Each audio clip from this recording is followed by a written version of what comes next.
আমি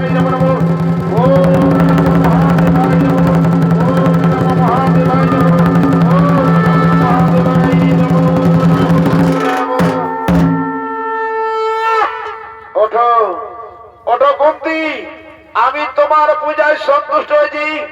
বলো কুন্তি, বলো এবার তুমি আমার কাছে যে বর চাইবে আমি সেই বরই তোমায় দেব।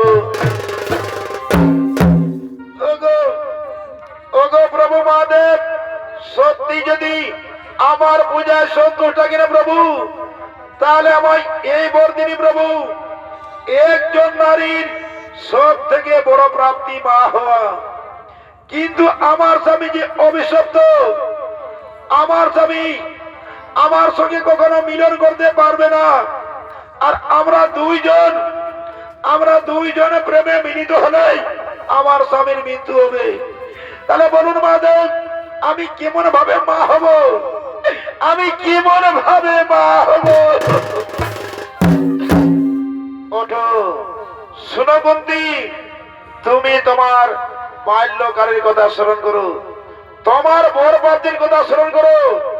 মহর্ষি দুর্বাসা তোমায় বর দিয়েছিলেন, যে দেবতাকে তুমি স্মরণ করবে সেই দেবতাকেই তুমি পাবে। আর সেই দেবতার কাছ থেকে মিলন ছাড়া সন্তান উৎপন্ন করতে পারবে, মিলন ছাড়া সন্তান উৎপন্ন করতে পারবে।